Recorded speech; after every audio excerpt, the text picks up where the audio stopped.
အလုပ်ကိစ္စနဲ့ငွေကြေးခက်ခဲတွေပြည်လဲစေဖို့ပြုလုပ်လို့ရတဲ့ရက်တရားဖြစ်ပါတယ်။မင်္ဂလာပါလက်တိုးအိမ်မှကြိုဆိုပါရရှင်။လက်တိုးအိမ်မှာအပတ်စဉ်ပုဒ်တခုနေ့နဲ့တနင်္ဂနွေနေ့တွေမှာနေ့စဉ်အသုံးပြုလို့ရမယ်လွယ်ကူထိရောက်မြန်ဆန်တဲ့ရက်တရားနဲ့ပတ်သက်တဲ့ပုဟုတုတရစေမာလေးတွေကိုသင်ပေးသွားမှာဖြစ်ပါတယ်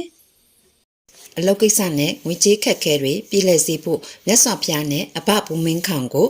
မွေးခါကတ်လူပြီးပူဇော်ပြီးဆုတောင်းအဋ္ဌံပြုတဲ့ရက်တရားကိုမျှဝေပေးပါအောင်မယ်။ဒီရက်တရားကမိမိရဲ့ကံအညံ့အဆိုးတွေပြပြောက်လင်းစင်ပြီးအောင်မြင်မှုလမ်းစပွင့်စေဖို့အတွက်ဖြစ်ပါတယ်။ဈေးကဝယ်လာတဲ့မွေးကားဖြစ်စေမိမိအိမ်မှာချက်တဲ့မွေးကားဖြစ်စေဖျားရှင်ကိုတပွဲဥစွာကတ်လူပြီး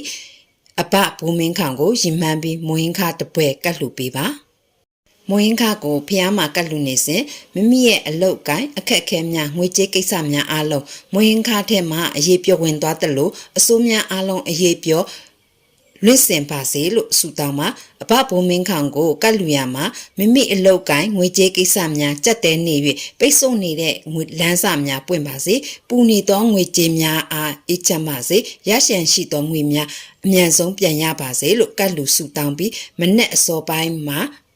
နေမမတက်ခင်ပြုလုပ်ပေးနိုင်ပါတယ်ဒီရက်တရားကိုပြုလုပ်ပြီးရင်မိမိလှုပ်ဆောင်ရမယ့်အလုပ်တာဝန်တွေကိုလည်းအားစိုက်လုပ်ကင်ပြီးအခွင့်အလမ်းကောင်းများပုံမိုးလျင်မြန်စွာပေါ်ပေါက်လာပါလိမ့်မယ်အခက်အခဲများလည်းအမြန်ဆုံးပြည့်လဲပါစေကြောင်းတောင်းစုပြုလိုက်ရပါတယ်ရှင်လက်တိုးအိမ်ကိုကြည့်ရှုနေသူအပေါင်းစိတ်ချမ်းသာခြင်းကိုယ်ကြီးကျန်းမာခြင်းနဲ့ပြည့်စုံကြပါစေမိုးစံပန်းလေးလိုအစဉ်သာရလန်းဆန်းပါစေစိတ်သွားတိုင်းကိုပါပြီးလူနိုင်တန်းနိုင်တဲ့ပုဂ္ဂိုလ်သူပုဂ္ဂိုလ်မြတ်တွေဖြစ်ကြပါစေမရှိတဲ့စကားများမကြားရပဲလက်ပြာမှာစိတ်ရွှေငွေတွေတီးပြီးတော့မိမိရဲ့ဘဝမှာဖြစ်ချင်နေတဲ့စိတ်ဆန္ဒတွေကိုအကောင့်ထဲဖော်နိုင်တဲ့သူတွေဖြစ်ကြပါစေဖရာရိတ်တရားရိတ်တန်ခါရိတ်ရဲ့ရိတ်အောင်ဝါဒအောင်မှာအောင်မြင်ကြပါစေမေတ္တာတရားကိုလက်ကင်ထားပြီးမေတ္တာပွားနိုင်ကြပါစေရှင်